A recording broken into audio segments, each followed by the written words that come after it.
They say the most dangerous place in the world is between a Mafia don and his redemption.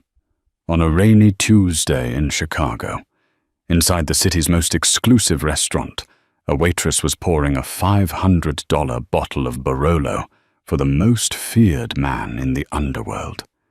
He was there to make peace with his in-laws. But when the front door opened and a man in a wet trench coat stepped in, the waitress saw a tattoo on his wrist that stopped her heart. She had 3 seconds to make a choice: keep her mouth shut and watch them die, or whisper 2 words that would destroy her life forever. She chose to whisper. This is the story of how dinner turned into a war zone. Her name was Maya. If one were to check the employee records at Le Grand Soir, they would see she was hired 3 months ago as a junior server. Clean background check, valid social security number, no criminal record. That was because Maya didn't exist 4 years ago. She had spent the last few years scrubbing her past, keeping her head down, and trying to forget that she used to be an ER nurse who stitched up the wrong people in the back of a mechanic shop in Detroit. She thought she was safe in Chicago. Le Grand Soir was the kind of place where senators ate with mistresses and tech billionaires celebrated IPOs. It was quiet. It was safe. Until Titus Moretti walked in. Everyone knew the name. The papers called him a logistics consultant. The streets called him the architect. He ran the Moretti crime family with a terrifying level of corporate efficiency. But tonight, he wasn't wearing his armor. He was wearing a navy bespoke suit, looking less like a killer and more like a man walking to the gallows. He was holding the hand of his wife, Sophia. She was beautiful in a way that made one sore to look at her, fragile like spun glass. Behind them marched the in-laws Judge Arthur Sterling and his wife Eleanor. Judge Sterling was a hardliner. He had campaigned on cleaning up the city, yet here he was, breaking bread with the man who ran it. The tension at table 4 was so thick, one could choke on it. "Maya, take table 4, her manager Pierre hissed at her, wiping sweat from his upper lip. Pierre is indisposed. Do not mess this up. Mr. Moretti requested the 82 Margot. She took the decanter. Her hands were steady. They always were, but her stomach knotted. She walked over. "Arthur, please," Sophia was saying, her voice a hushed plead. "Enzo is trying. This dinner is about moving forward." Titus Moretti sat with his back to the wall, a classic power move, but also a survival instinct. He looked tired. "Your daughter is right, Arthur. The business is changing. I'm legitimizing the assets. By next year, the Moretti name will be clean." Judge Sterling scoffed, unfolding his napkin aggressively. "You don't wash blood out of money, Titus. You just dry it off. I'm only here because Sophia begged me." Maya stepped in, presenting the wine. "The 82 Margot, sir." Titus looked up. His eyes were dark intelligent and scanning everything. For a split second, he looked at her, assessing if she was a threat. Then he nodded. "Pour." She moved around the table. The air smelled of expensive truffle oil and expensive perfume, masking the scent of pure hatred radiating from the judge. That's when the bell above the entrance chimed. It was faint, barely audible over the jazz piano. But she looked up. Force of habit. A man walked in. He wasn't on the reservation list. He was wearing a heavy raincoat, dripping water onto the pristine marble floor. He didn't wait for the hostess. He just stood there, scanning the room. Pierre, the manager, stepped forward to stop him.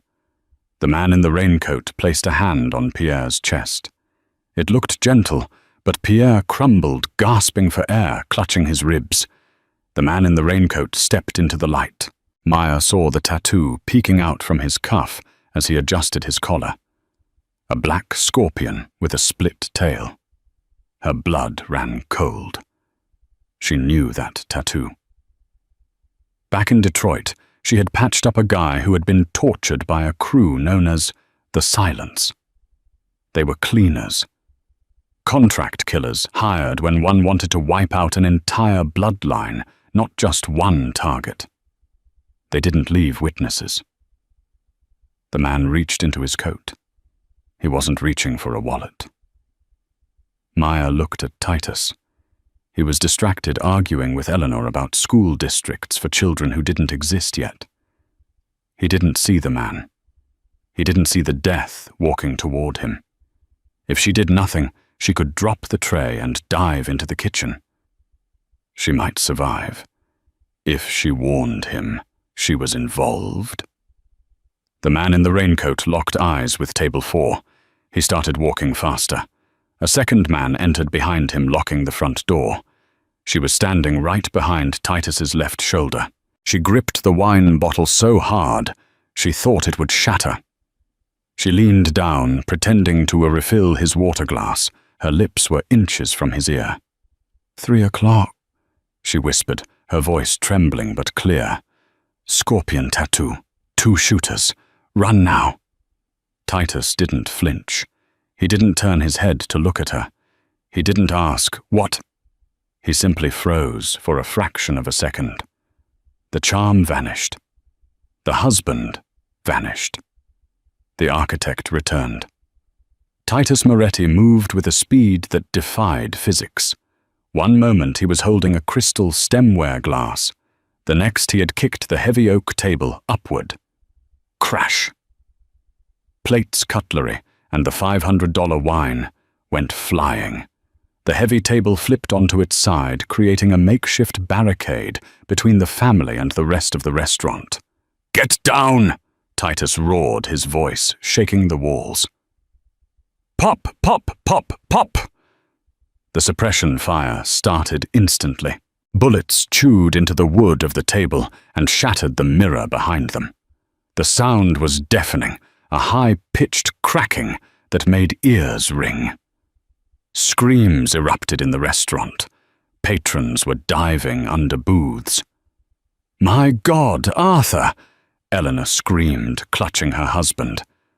The judge looked paralyzed, his face pale, staring at the splintering wood inches from his nose. "Stay down," Titus commanded. He had a gun in his hand. Maya hadn't even seen him draw it. It was a compact Sig Sauer, pulled from a holster she hadn't noticed. He popped up over the rim of the table, fired 2 controlled shots, and ducked back down. Thud. Thud. "Sophia, keep your head down." Titus grabbed his wife by the back of her dress, pulling her closer to the floor. Maya was frozen, pressed flat against the carpet, smelling dust and old wine. She was exposed. The table protected them, but she was off to the side. Titus looked at her. His eyes were wild, fueled by adrenaline. He saw she was in the open. He lunged out from cover, grabbed her ankle, and dragged her behind the overturned table, just as a bullet pulverized the floor tile where her head had been a second ago. "Who are you?" he barked at her, checking the magazine of his gun. "Just a waitress," she yelled back. "Waitresses don't spot Sicario hitmen from 30 feet away," he yelled. He looked at the judge. "Arthur, we need to move. The kitchen exit. Go." I can't." The judge was hyperventilating. Titus didn't plead. He grabbed the judge by his expensive lapels and shook him. "If you want to judge me, you have to be alive to do it. Move!" The shooting stopped for a second. They were reloading, or moving closer. "Go now," Titus shouted. They scrambled. They ran low, scuttling like crabs toward the swinging kitchen doors. Titus stayed behind, providing cover fire. Maya burst through the kitchen doors first. The chefs were gone. They had fled the moment the shooting started. Pots were boiling over on the stoves. A steak was sizzling, burning to charcoal. "Back exit," she shouted, pointing to the steel door at the far end of the prep line. Sophia was crying, dragging her mother. The judge was stumbling. They hit the alleyway. The cold Chicago air hit their sweat-drenched faces. It was raining hard. "The car!" Titus shouted, bursting through the door behind them. He had a cut on his forehead, blood streaming into his eye. "The SUV, around the corner." They ran.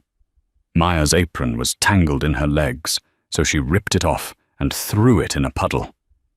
They reached a black Escalade, parked illegally near a dumpster. Titus mashed the key fob. The lights flashed. "Get in!" Judge Sterling. Eleanor and Sophia piled into the back. Titus jumped into the driver's seat.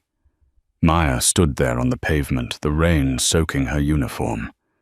She had saved them. She was done. She needed to run the other way, disappear, find a new city. Titus started the engine, then looked out the passenger window. He saw her standing there. "Get in," he yelled. "No, I'm not part of this," she screamed over the rain. "You are now," Titus shouted. "They saw your face, kid. You think the silence leaves loose ends." "You warned me. That makes you an accomplice.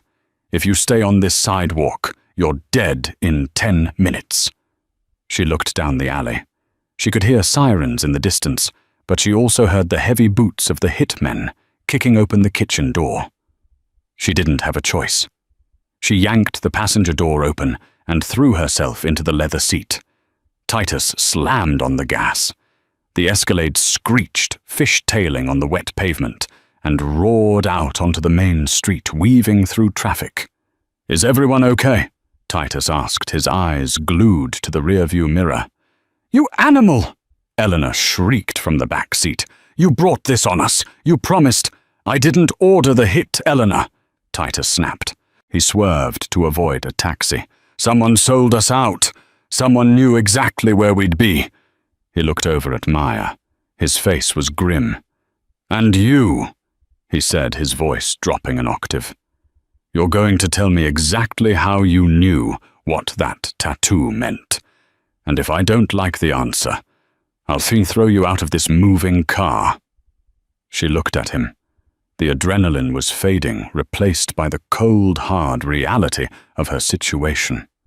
She was in a getaway car with the head of the Moretti crime family, his hysterical in-laws, and a past she thought she had buried. "Drive Titus," she said, using his first name for the first time. "Just drive." The safe house wasn't a house at all. It was a decommissioned meat-packing plant in the slaughterhouse district miles away from the glitz of the city center. The Escalade tore through the rusted chain-link fence and skidded to a halt inside a loading bay that smelled of grease and old iron. "Everyone out, now!" Titus ordered, his voice tight with pain. He stumbled as he got out of the car. The cut on his head was bleeding profusely now, the adrenaline wearing off just enough to let the shock set in. Sophia was sobbing uncontrollably, clutching her mother's arm. Judge Sterling looked like he was about to vomit on his Italian leather shoes. "Where are we?" Eleanor demanded, her voice shrill. "This is a dump. I demand you take us to a hotel, Titus. A hotel is a morgue with room service, Eleanor," Titus snapped. He punched a code into a keypad on a heavy steel door. It hissed open, revealing a stark, sterile room lined with monitors, a cot and a metal table. "Get inside." Maya followed them in her mind, racing. She was trapped. If she tried to run now, she'd be alone in the industrial district in the middle of the night with a hit squad hunting her. Titus locked the heavy door behind them. He leaned against it, sliding down until he hit the floor. His face was grey. "Enzo," Sophia screamed, rushing to him, but hovering uselessly, afraid to touch the blood. "Oh my God, you're dying." "I'm not dying," he gritted out. "It's a scalp wound. Head wounds bleed a lot." But his eyes were losing focus. "He needs stitches," Maya said. Her voice was calm. It was the nurse voice. It just happened automatically. All eyes turned to her. The judge looked at her like she was a cockroach that had crawled out of the drain. "The waitress. You want the waitress to touch him. Do you have a better idea?" She shot back. She looked at Titus. "Do you have a first aid kit?" Titus pointed a shaky hand toward a cabinet on the wall. "Trauma kit. Bottom shelf." She didn't wait. She grabbed the kit. It was military-grade sutures, clotting agents, lidocaine scalpels. A criminal's first aid kit. "Help him onto the table," she ordered the judge. "I will not—" "Do it!" Titus roared, startling everyone. The judge and Eleanor awkwardly hoisted the heavy mob boss onto the metal table. Sophia stood in the corner, weeping into a handkerchief utterly useless. Maya snapped on a pair of latex gloves from the kit. She cleaned the wound with iodine. Titus hissed but didn't pull away. He watched her with intense, narrowing eyes. "You have good hands," he murmured, his voice rough. "Hold still," she said. "I'm going to give you a local anesthetic, then I'm going to stitch this. It's deep, but no skull fracture." "Who are you?" he asked again. This time it wasn't an interrogation. It was genuine curiosity. "You handled that gunfight better than my own men." "I told you, I'm Maya." "Maya who? Does it matter?" She threaded the needle. "I'm the girl who just saved your life. That should be enough." She worked quickly. 6 stitches. Neat, tight, professional. She cleaned the blood from his face with a sterile pad. For a moment, her hand lingered on his jawline. He was a dangerous man. A killer. But up close, stripped of the suit and the arrogance, he was intensely human. And he was looking at her with a heat that had nothing to do with the fever. "Done?" she said, stepping back and peeling off the gloves. Titus sat up, testing his head. He looked at Sophia, who was still crying. A flash of disappointment crossed his face before he masked it. Then he looked back at Maya. "You were a nurse," he stated. It wasn't a question. "ER," she admitted. "Detroit, Level 1 Trauma Center." "Why are you waiting tables in Chicago?" "Because in Detroit I saw something I wasn't supposed to see," she said quietly. "Just like tonight." The room went silent. The judge cleared his throat, regaining his composure now that the immediate danger had passed. "Well," the judge said, dusting off his jacket, "this is all very touching, but we need to resolve this. Titus, I have to call my chambers. If I don't check in by morning, the marshals will be alerted." "No phones!" Titus barked, hopping off the table. He stumbled slightly, and Maya instinctively reached out to steady him. He gripped her arm, his fingers strong. "Arthur, use your head. The silence knew exactly where we were. That means there is a leak. And until I know who it is, we are ghosts." "A leak?" Eleanor gasped. "You think one of us—" "No," Titus said, pacing the small room. "But someone close to us. Someone who knew the reservation. Only 4 people knew about tonight." He turned his gaze slowly to the judge. "Arthur," Titus said, his voice dropping to a dangerous whisper. "Who did you tell?" The air in the bunker shifted. It went from chaotic to predatory. Titus Moretti wasn't the wounded victim anymore. He was the shark in the tank. Judge Arthur Sterling puffed out his chest, trying to summon the authority he wielded in the courtroom. "How dare you? I am a federal judge. I am the only reason you aren't currently serving 3 consecutive life sentences, Titus. Do not accuse me. I'm not accusing," Titus said, walking closer to his father-in-law. "I'm asking, Did you tell your clerk, your driver, your mistress? Eleanor gasped. Mistress Arthur. Shut up, Eleanor. There is no mistress. The judge's face turned beet red. He looked at Titus. I told no one. I value my life, Titus. I know what happens to people who cross the Moretti family. Then how did they find us? Titus slammed his hand on the metal table, making Sophia jump. That reservation was under a fake name, the Rossi Party. It was made 2 hours before dinner from a burner phone. Maya stood in the corner, trying to be invisible, but her mind was working. She thought back to the restaurant, the way the hitmen entered. They didn't look around. They walked straight to the table. They knew exactly where the group was sitting. Titus, she said softly. He whipped his head around. What? It wasn't a verbal leak, she said. It was a signal. Explain, he demanded. The man in the raincoat, she said. He didn't check the reservation book. He didn't ask the hostess. He walked in and looked at his wrist. I thought he was looking at his watch or his tattoo. But he wasn't. She walked over to the pile of coats they had discarded on the floor. She picked up Sophia's expensive beige trench coat. He was checking a distance reading, she said. Someone is tracking us. That's impossible, Titus said. I sweep the cars daily. I sweep the house.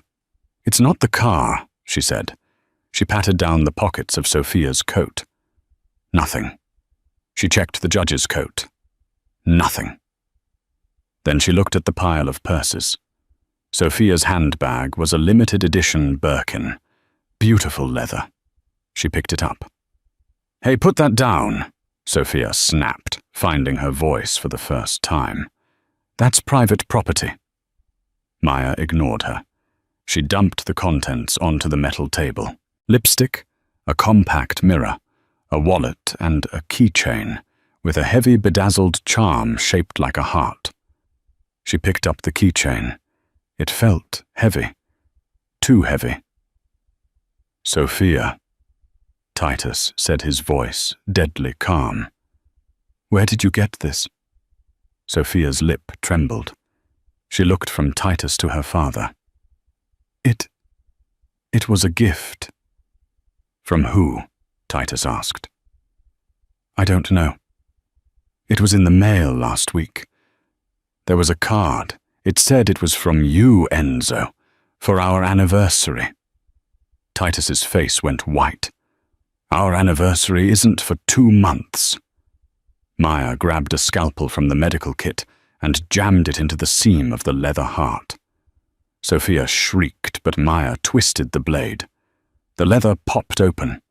Inside, nestled in the cotton stuffing, was a black microchip blinking with a tiny red light. A GPS tracker, she said, holding it up. Active, transmitting right now. Titus stared at the device. The realization washed over him. He grabbed the tracker from her hand and threw it on the ground, smashing it with the heel of his boot until it was nothing but plastic dust. We have to move, Titus said, grabbing his gun. They know we're here. The signal just died, which means they know we found it. They'll be sending a cleanup crew. Who sent it, Sophia? Titus grabbed his wife by the shoulders. Who gave you the package? I told you it came to the house. The housekeeper brought it in. She was hysterical. The housekeeper, Titus muttered. Maria, she's been with us for 10 years.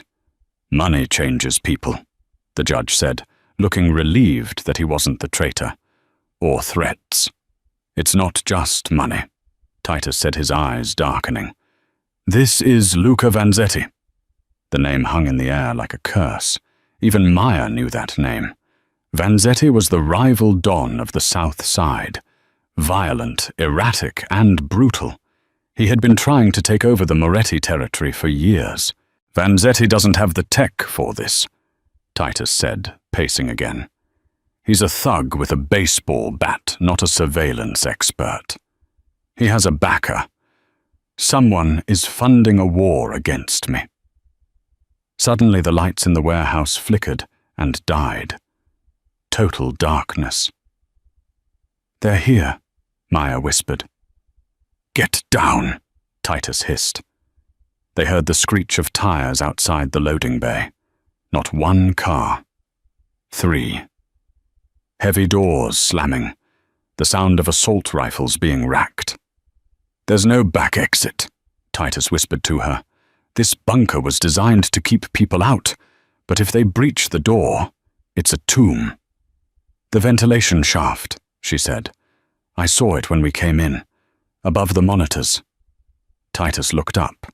It was small, too small for him or the judge, but big enough for Sophia and Eleanor. "Sophia, Mom, get up there," Titus ordered. "I'm not leaving you," Sophia cried. "You are—" Titus lifted her up.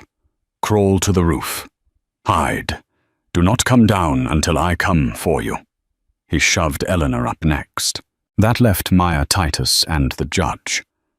"What about her?" The judge pointed at her in the dark. Titus looked at Maya. "She stays. She can shoot." He pulled a spare magazine from his pocket and handed her a backup pistol, a Glock 19. "You know how to use this?" he asked. She checked the chamber. "Point and click right." He almost smiled. "Safety off. 2 hands. Don't miss." The heavy steel door of the bunker boomed. Someone was placing explosives on the hinges. "Arthur, get behind the desk," Titus ordered. The judge scrambled, looking like a terrified child. Titus and Maya took positions behind the overturned metal table. Their shoulders brushed. In the dark, waiting for the explosion, the tension was electric. "If we make it out of this," Titus whispered, "I'm giving you a raise." "If we make it out of this," she whispered back, "I'm quitting." Boom! The door blew inward in a shower of sparks and smoke. Silhouettes filled the doorway. Lasers cut through the dust. "Kill them all," a voice shouted from the smoke. It wasn't Vanzetti. It was a voice Titus recognized instantly. "That's my lieutenant," Titus whispered, his face twisting into pure rage. "Marco." It wasn't an outside war. It was a mutiny. Titus stood up and opened fire. The bunker dissolved into chaos. The air was thick with drywall dust and the acrid smell of cordite. Titus was a machine. He fired 3 shots in rapid succession, dropping the first man through the breach. But there were too many of them. Automatic gunfire chewed up the metal desk the judge was cowering behind. "Marco!" Titus roared over the noise, reloading his Sig Sauer. "You traitorous son of a bitch!" "It's just business, boss." Marco's voice echoed from the hallway, dripping with mock sympathy. "You wanted to go legit. You wanted to play golf with the judge. We're a crime family. Titus, not a country club. I'm just saving the family from your weakness." "I'll show you weakness." Titus leaned out and fired. Maya was huddled behind the overturned table, the Glock 19 heavy in her shaking hands. She had fired guns at a range in Detroit, part of the paranoia that came with running from a cartel, but never at a person. A figure in tactical gear flanked them on the right, trying to get a clear shot at Titus. He didn't see her. She didn't think. She didn't breathe. She just lifted the gun, aimed for the center of mass, and pulled the trigger. The gun bucked in her hand. The man jerked backward and collapsed. Titus looked at her, his eyes wide, for a fraction of a second. "Nice shot. Now move." "Where?" she screamed. "They're at the door." Titus looked at the back wall of the bunker.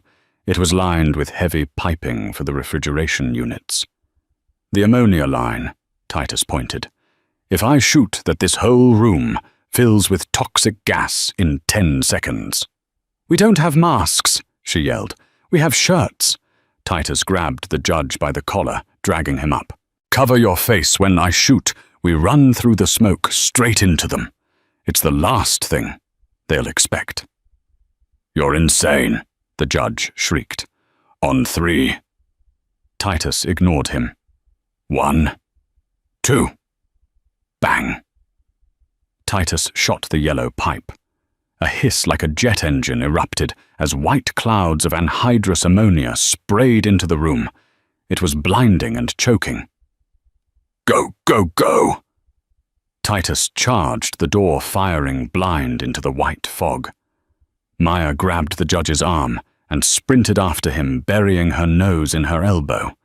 The gunmen at the door were coughing, blinded their tactical goggles useless against the chemical fog. They plowed through them. Titus shoulder-checked a man into the doorframe, knocking the wind out of him. They burst out into the hallway of the meat-packing plant. The air here was clearer, but freezing cold. They were in the processing wing. "The kill floor," Titus panted, wiping his eyes. "We need to get to the kill floor. It's a maze. We can lose them there." They ran. The sound of heavy boots pursued them. Marco was shouting orders. "Cut off the exits. I want his head on a platter." They burst through a set of double plastic flaps into a cavernous room. It was terrifying. Hooks hung from ceiling chains on a motorized track. Stainless steel tables with drains were lined up in rows. Saws and cleavers hung on the walls. "Hide," Titus whispered. They ducked behind a massive industrial grinder. The judge was sobbing quietly. Titus clamped a hand over his mouth. "Arthur, if you make a sound, I will leave you here for them to carve up." The judge went silent, his eyes bulging. Titus checked his ammo. 2 rounds left. He looked at Maya. "Full mag," she whispered. She had only fired once. "Marco has at least 10 guys," Titus calculated. "We can't win a firefight." "Enzo!" Marco's voice boomed over the factory intercom system. He had made it to the control room. "Stop running. It's embarrassing. You know how this ends. You die, I take over, and the Moretti family goes back to being kings of Chicago. No more bowing down to judges." Titus looked around the room. His eyes landed on the power box on the far wall. "Maya," he whispered, "can you run fast? Try me. I need you to make a distraction. I'm going to flank them and kill the lights to the whole building, but I need them looking at you." "You want me to be bait?" she hissed. "I want you to trust me." He looked her dead in the eye. The connection was intense. In the middle of a slaughterhouse with death closing in, she felt a strange pull toward him. He wasn't just a boss. He was a leader. "Fine," she said, "but if I die, I'm haunting you." She took a deep breath. She stood up from behind the grinder and fired 3 shots into the air. "Over here, you assholes!" she screamed. Gunfire erupted immediately, pinging off the metal machinery around her. She sprinted low, sliding under a conveyor belt, moving toward the far side of the room. "There she is, get the girl." She saw 3 men moving toward her. She was trapped.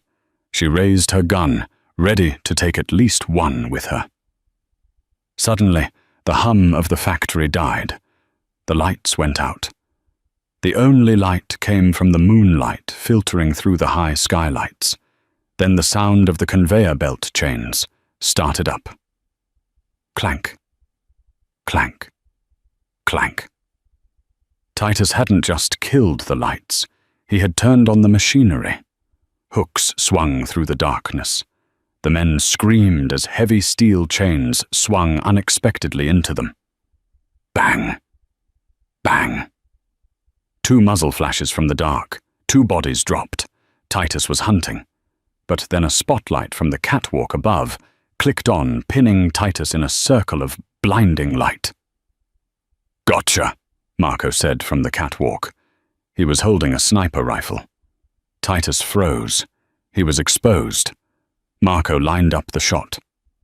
"Say goodbye, boss." Maya didn't have a clear shot at Marco. He was too high up. She looked around frantically. Next to her was the control lever for the high-pressure steam cleaning system. She kicked the lever to max and aimed the nozzle upward. A jet of scalding hot steam blasted toward the catwalk. It didn't hit Marco, but the sudden cloud obscured his vision. Crack! His shot went wide, sparking off the concrete floor inches from Titus's foot. Titus dove into the shadows. "Damn it!" Marco yelled. "Find them!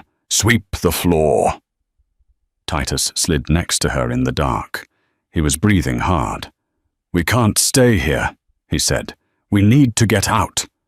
"What about Sophia and Eleanor?" she asked. "They're on the roof. They're safe for now. Marco thinks they're in the bunker, but we need backup to get them down." "Who can you call?" she asked. "Marco compromised your whole crew." Titus's face hardened. He looked like a man about to make a deal with the devil. "I have to call the only man in this city who hates Marco as much as I do right now." "Who?" "The man Marco framed for the hit," Titus said. "Luca Vanzetti." They retreated into the loading dock office, a small glass-walled cubicle overlooking the truck bay. It was defensible with only one door. Titus jammed a chair under the handle. Judge Sterling was slumped in the corner, clutching his chest. "I'm having a heart attack. I swear it." "Indigestion," Maya said, checking his pulse. "Your rate is 120, but steady. Breathe, Your Honor."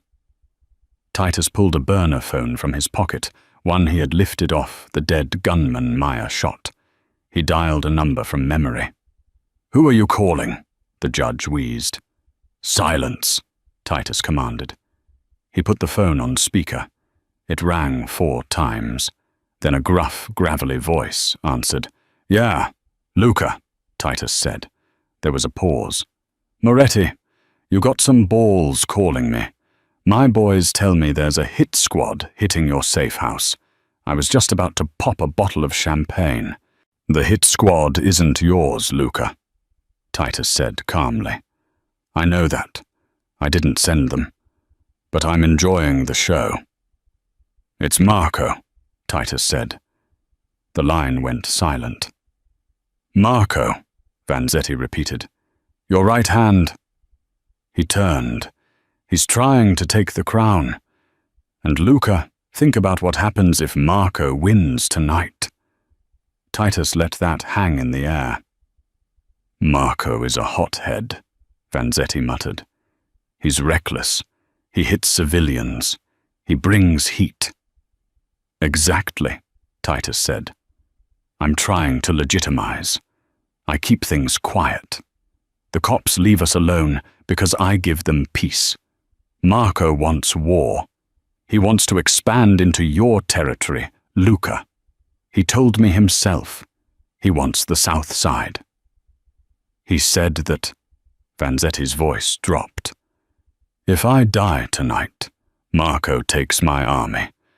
And tomorrow morning that army is coming for you. You know I'm right." Maya watched Titus work. He was brilliant. He wasn't begging for help. He was selling a business proposition. "Where are you?" Vanzetti asked. "The old meat plant on 14th. I'm pinned down. Marco has 20 guys. Heavy weapons." "And what do I get if I bail you out?" Vanzetti asked. "I'm not a charity." "You get the shipping yards," Titus said, without hesitation. The judge gasped. "Titus, that's half your revenue." "Done," Vanzetti said instantly. "I have a crew 3 blocks away. We were watching the fireworks. We'll be there in 5. Titus hung up. He looked exhausted. "You just gave away the shipping yards?" the judge asked, incredulous. "To Vanzetti, he's a butcher." "I gave away nothing," Titus said, checking his gun. "I gave him a promise. If we survive this, I'll figure out how to deal with Vanzetti. But right now I need guns. He might just come here and kill us both," Maya pointed out. "Then he gets the yards and the territory." "He might," Titus admitted, looking at her. But Vanzetti honors deals. It's the old-school code. Marco broke the code. That offends Vanzetti more than anything. Suddenly the glass of the office shattered. A bullet whizzed past Maya's ear. "They found us!" Titus yelled, flipping the heavy metal desk over. They dove behind it. Marco was standing on the loading dock floor, flanked by 5 men. He was smiling. "Come out, Enzo!" Marco shouted. "I know you're in there. No more tricks, no more steam. Just a bullet in the brain." "Check your watch, Marco," Titus shouted back. "What? Check your watch, you're on borrowed time." Marco laughed. "You're delusional." He signaled his men. "Breach the room." The men advanced. Maya gripped her gun. She had 5 bullets left. Titus had 1. The men reached the door. They kicked it. The chair jammed it. They kicked again. The wood splintered. "This is it," Titus whispered. He reached out and took her hand. His palm was rough, warm. "Maya, you did good. You shouldn't have been here." "I picked a hell of a night to pick up an extra shift," she managed to joke, though tears were stinging her eyes. The door flew open. Marco stepped into the doorway, his gun raised. "Goodbye, boss." Scrack. Tires squealed outside. Bright headlights flooded the loading bay, blinding Marco from behind. A black van smashed through the rolling garage door, sending metal flying. The side door of the van slid open. 4 men with Tommy guns, actual old-school Thompson submachine guns, leaned out. "Vanzetti sends his regards," one of them shouted. "Tat, tat, tat, tat, tat, tat." The noise was deafening. Marco's men were cut down in seconds. Marco dove behind a forklift, screaming in rage. "It's Vanzetti," Marco yelled. "Kill them!" A full-scale war erupted on the loading dock floor. The Vanzetti crew poured out of the van. The Moretti mutineers fired back from the catwalks. "Now!" Titus yelled. "We move the roof." They scrambled out of the office, while the 2 factions tore each other apart. They sprinted for the maintenance ladder that led to the roof access. They climbed. Maya's lungs were burning. The judge was struggling, wheezing, his face purple. Titus practically threw him up the last few rungs. They burst onto the roof. The rain was pouring down, washing away the blood on their clothes. "Sophia Eleanor!" Titus shouted. There was no answer. The roof was a vast expanse of tar and gravel, dotted with AC units. "Sophia!" They ran toward the center. Then Maya stopped. Titus stopped. Standing near the edge of the roof was a helicopter. It was black sleek, and the rotors were spinning. But it wasn't a rescue chopper. Standing by the open door was a man in a raincoat. The same man from the restaurant. The scorpion tattoo. And he was holding Sophia by her hair. Eleanor was on her knees, a gun pressed to her head. The man smiled. He didn't look worried about the war downstairs. "Mr. Moretti," the man said. His voice was accented. Russian number Serbian. "You are very hard to kill. The client is becoming impatient." "Let them go," Titus said, stepping forward. "This is between you and me." "No," the man said.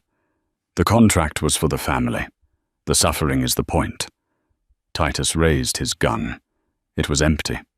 He threw it down in frustration. "Who is the client?" Titus demanded. "Marco doesn't have the money for a Serbian hit squad.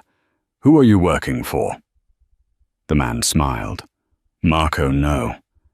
Marco is a useful idiot. He provided the access. But the money comes from someone much closer to you." The man looked at Judge Sterling. Titus froze. He turned slowly to look at his father-in-law. The judge was standing there, panting. He wasn't cowering anymore. He stood up straight. He adjusted his wet tie. "I'm sorry, Titus," the judge said, his voice cold and steady. "But you were never going to legitimize fast enough. My polls are down. I need a win on crime. And nothing looks better for a judge than being the sole survivor of a mob war that wiped out the Moretti family." Titus stared at him. You set this up? You put a hit on your own daughter." "Sophia was collateral damage. I tried to avoid," the judge said with a shrug. "I tried to get her to leave you. She wouldn't listen. Now she dies a martyr. And I become the mayor." The judge looked at the Serbian hitman. "Kill them. Kill them all. And let's go." The rain lashed against the roof of the meat-packing plant, a cold, relentless sheet that blurred the line between the ski and the dark industrial horizon. The air was thick with the smell of tar ozone and the metallic tang of blood. Titus Moretti stood in the center of the rooftop, his silhouette illuminated by the flickering red warning lights of the ventilation system. He looked like a man who had already died once tonight and was simply waiting for the paperwork to go through. His navy suit was shredded at the shoulder, soaked through with a mixture of rain and the blood from his scalp wound. Standing 20 feet away near the spinning rotors of a black Augusta Westland helicopter was the man with the scorpion tattoo, the Serbian mercenary. He held Sophia by the arm, the barrel of a suppressed pistol pressed firmly into the hollow beneath her ear. Eleanor was slumped on the gravel nearby, her expensive silk dress, ruined, her eyes glazed over with a shock so deep she couldn't even scream. But it was the third man who commanded the most terror. Judge Arthur Sterling wasn't cowering anymore. He stood tall, his chest puffed out, a bizarre, manic energy radiating from him. He held a high-end encrypted radio in one hand and a silver flask in the other. "It's a beautiful night for a tragedy, isn't it, Titus?" the judge shouted over the wind. "The headlines are already written in my head. Heroic judge survives mob ambush, family lost in tragic crossfire. I'll be the most sympathetic man in America. I'll be untouchable." Titus didn't move. His eyes weren't on the judge. They were on Sophia. "Arthur, let her go. She's your blood. You can't live with this. No amount of political power can drown out the sound of your daughter's last breath." "Oh, don't lecture me on morality, you gutter rat!" Sterling roared, his face twisting into a mask of pure hatred. "I spent 30 years building a reputation while you spent 10, dragging my daughter through the mud of your business. You think I wanted this? I wanted a son-in-law who was a senator, not a man who keeps a body disposal expert on speed dial." The Serbian hitman adjusted his grip on Sophia. "The fuel is burning, Judge. We leave in 60 seconds, with or without the targets eliminated." "Do it," Sterling commanded, turning his back as if he couldn't bear to watch, though the cowardice was likely just a way to claim plausible deniability in his own mind. The Serbian narrowed his eyes, his finger tightening on the trigger. Click. The sound was hollow, pathetic, a mechanical failure that felt like a thunderclap in the silence of the rooftop. The hitman's brow furrowed. He cleared the chamber a live round, spinning out onto the gravel, and pulled the trigger again. Click. "What is this?" the hitman hissed in Serbian. "It's called a firing pin," Maya said, stepping out from behind a massive industrial HVAC unit. She held a small, oily piece of metal between her thumb and forefinger. Or rather, the lack of one. Every head on that roof whipped toward her. She stood there, the rain soaking her waitress uniform, looking like the least dangerous person in Chicago. but she was holding the heart of the hitman's weapon. Maya. Titus breathed his voice a mix of confusion and sudden hope. The name is Carla, she said, her voice cutting through the wind like a blade. She looked directly at Judge Sterling. And you really should check the resumes of the people you hire to serve your soup, Arthur. The judge stared at her, his eyes squinting through the rain. Who are you? 5 years ago, a man named Mikhail Petrov was convicted of running an illegal pharmacy for the Detroit mob, she said, stepping closer. The evidence was planted, the witnesses were coerced, and the judge who signed the warrant, the judge who took a $200,000 consultation fee from the Vanzetti family to make sure my father died in a cell, was you.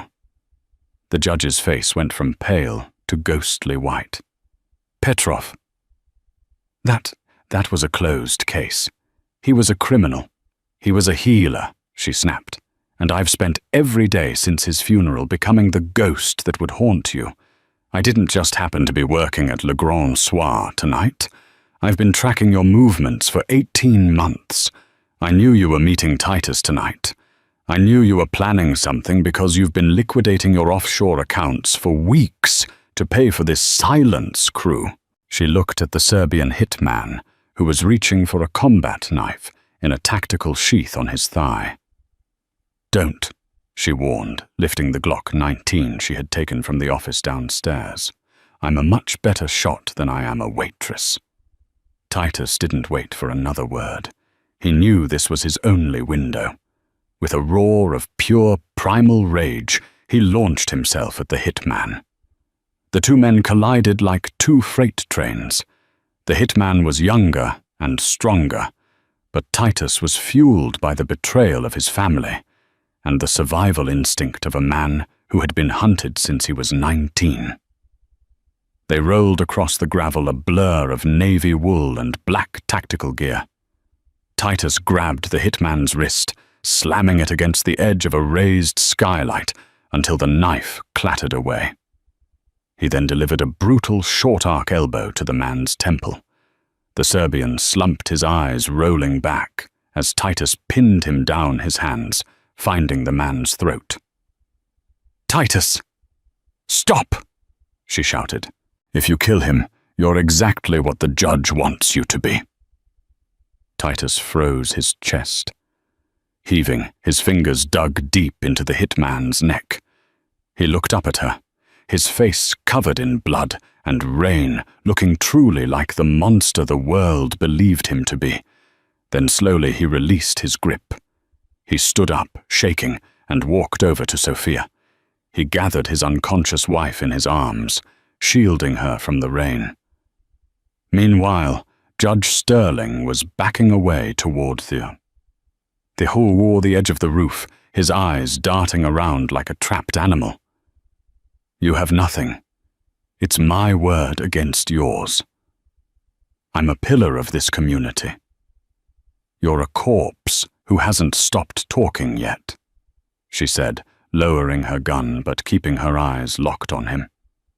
I have the police in my pocket, Sterling screamed, his voice cracking. I'll have you both executed before the sun comes up. Actually, Arthur. Titus said, his voice terrifyingly calm as he stepped forward. You should have checked the waitress's other pocket. She reached into her apron and pulled out a small, professional-grade digital recorder. It was linked to the restaurant's wireless mic system she had hidden under the table back at Le Grand Soir, and it had been streaming to a cloud server since the moment the first course was served. Everything, she said. The hit, the betrayal, your confession about Sophia, the bribe you took in Detroit. It's all been live streaming to a secure server at the FBI's field office. As if on cue, the horizon erupted in a symphony of blue and red. The sirens were low at first, then deafening. The thump, thump, thump of federal helicopters began to shake the very building they stood on. Sterling looked at the lights, then at the recording device in her hand. His world, 30 years in the making, vanished in a heartbeat. "I can't go to prison," he whispered.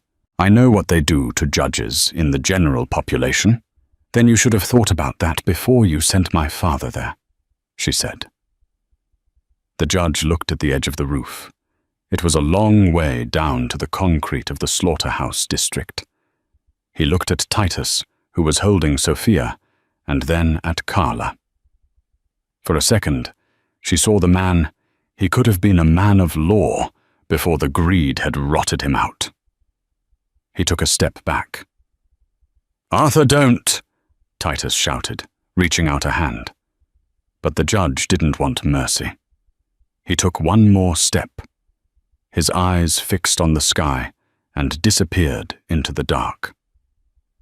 There was no scream, just the sound of the wind. The FBI arrived 3 minutes later. They found Carla sitting on an AC unit, smoking a cigarette she'd lifted from the hitman's pocket. Titus was sitting on the gravel, Sophia's head in his lap, Eleanor weeping into his shoulder. They didn't arrest them. Not at first. There were too many questions, too many bodies, and too much evidence provided by a waitress who knew exactly where the bodies were buried, literally. 3 months later, the dust had settled. Titus Moretti had made a deal. He gave up the entire Vanzetti hierarchy and the corrupt remains of his own family in exchange for immunity and a new life for Sophia and Eleanor. They were relocated to a small town in Oregon, living under names that sounded like they belonged in a Hallmark movie. Carla didn't go with them. She didn't want a new life provided by the government. She was standing on the deck of a ferry in Seattle, watching the rain hit the water, when a man in a tan trench coat stepped up beside her. He didn't look like a mob boss anymore. He looked like a tired father on a weekend trip. "You're hard to find, Carla," Titus said, looking out at the sound. "That's the point," she replied. He handed her an envelope. It was thick. "A gift from Sophia. She wanted you to have your own practice one day, a real one, no back-alley stitches." She took the envelope. "How are they?" "Safe," he said. "Sophia still has nightmares about the rain, but she's smiling again. Eleanor is, Eleanor. She complains about the local coffee." He turned to leave, then paused. "Why did you save us?" "You had the judge right where you wanted him. You could have let the hitman finish us and then just killed the judge. You would have had your revenge and no witnesses." She looked at the water. "My father was a doctor, Titus. He taught me that your job is to save the life in front of you, no matter whose life it is. I didn't save a mob boss. I saved a husband. And I didn't kill a judge. I let a coward face himself." Titus nodded, a small, genuine smile touching his lips. "You're a good woman, Carla Petrov. Try not to get hired at any more Italian restaurants. Try not to get shot at for dinner," she teased. He walked away into the fog, and for the first time in 5 years, she felt the weight lift off her shoulders. She wasn't a waitress, a nurse, or a ghost anymore. She was just herself, and the horizon was wide open. Narrator. They say you can't choose your family, but you can certainly choose who you survive with. Titus Moretti is gone, disappeared into the shadows of the Witness Protection Program. Judge Sterling is facing life in a federal penitentiary. And as for Maya or Carla, she's somewhere where the wine is cheap and nobody knows her name. But in the world of the Mafia, no story ever truly ends. There are always whispers, always debts to be paid, and always someone watching from the shadows.